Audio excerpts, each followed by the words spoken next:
Sabe, às vezes a gente se pergunta, será que dá para recomeçar do zero? Não importa o quão feio tenha sido o erro, o quão longe a gente tenha ido?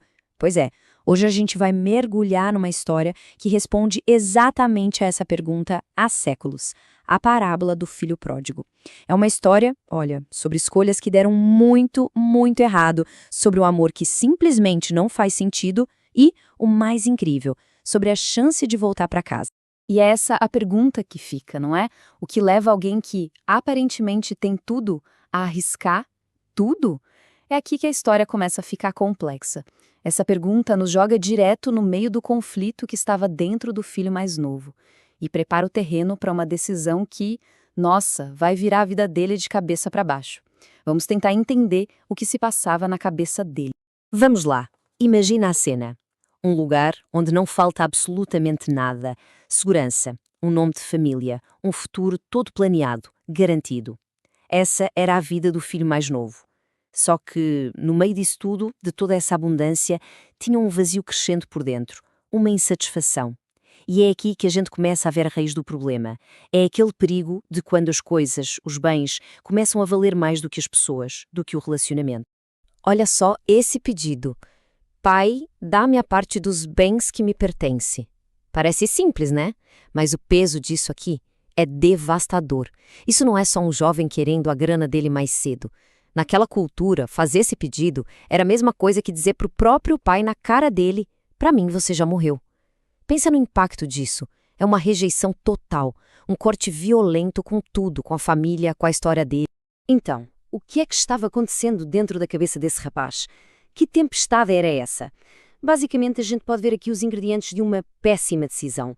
Primeiro, a desconexão. Sabes, estar ali, na casa do pai, mas o coração estar a quilómetros de distância. Depois, vem a impaciência, aquela febre de querer tudo para ontem. E, para temperar tudo isso, o orgulho. Aquela ideia perigosa de que a gente não precisa de ninguém, que a gente consegue se virar bem sozinho. E pronto, dinheiro no bolso, ele parte. Vai buscar o que ele chama de seu próprio caminho. É o começo de uma nova fase, a grande busca pela liberdade. E no começo, claro, é só festa, prazer, sem regras, sem ninguém para dar palpite. Mas a gente já imagina, né? A base dessa nova vida era frágil. Muito frágil. Como construir um castelo na areia. Então, o que ele achava que ia ganhar com tudo isso?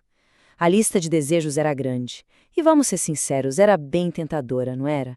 Liberdade total, prazeres sem fim, um monte de amigos para festejar junto e a sensação de ser o dono do próprio nariz, o rei do seu mundo.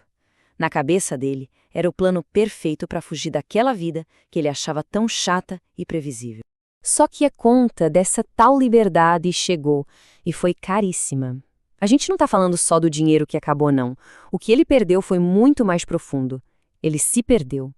Perdeu a dignidade, a identidade dele, o rumo e, no fim, até a esperança.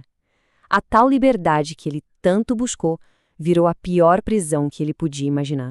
E aqui ele chega no fundo do poço. A imagem é forte, né?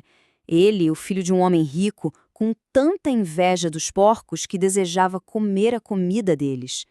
A fome que ele sentia ia muito além do estômago. Era uma fome na alma, um vazio gigante, uma sensação de não valer absolutamente nada. Mas é incrível, é justamente lá no fundo do abismo, no meio do desespero total, que uma luzinha começa a aparecer. É o ponto de virada da história. O foco agora muda. Não é mais sobre a queda, é sobre o despertar. Porque no fim das contas, o que importa não é o quão fundo a gente cai, mas sim a coragem de olhar para cima de novo. E caindo em si, essas palavras são tudo.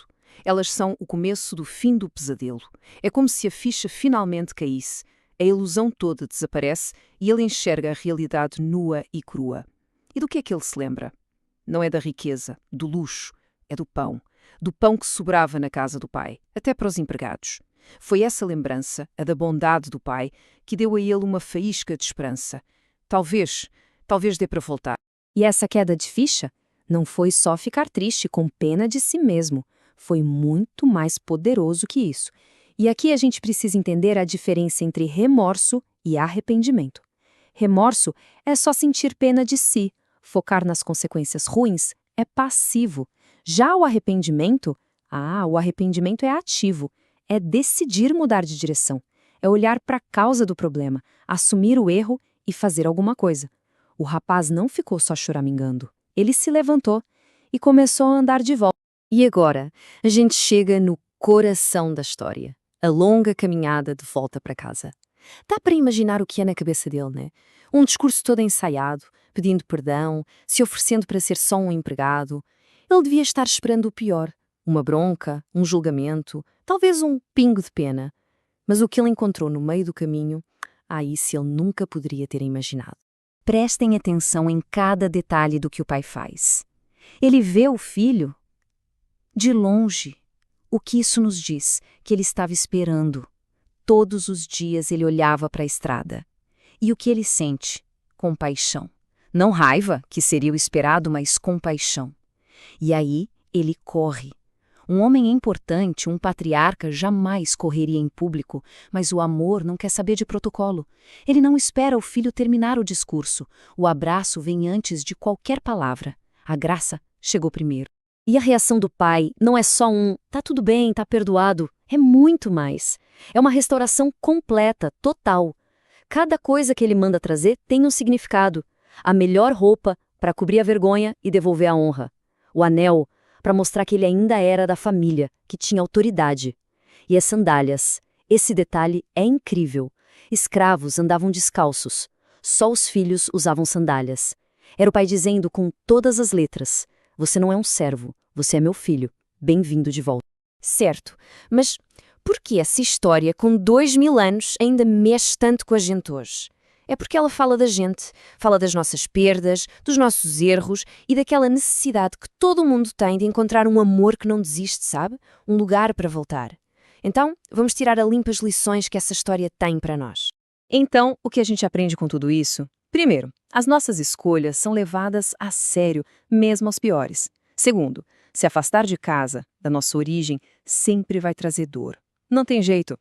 Terceiro, e essa é a parte boa, o caminho de volta existe e ele leva a uma restauração completa. E por fim, a grande lição. A graça, o perdão, é sempre, sempre maior que o nosso erro, não importa o tamanho do estrago. E esse versículo de João, ele resume perfeitamente a história, não é? O perdão não é uma coisa que a gente conquista por mérito, é um presente. A nossa parte é só reconhecer o erro, confessar. E a resposta é garantida. Um perdão completo, sem mas. A história termina aqui, mas a imagem que fica na nossa cabeça é a daquele pai, de braços abertos, olhando para a estrada. E a pergunta que ecoa até hoje e que serve para cada um de nós é essa. E se? Não importa a distância, não importa o erro, e se a porta de casa estiver, de verdade, sempre aberta?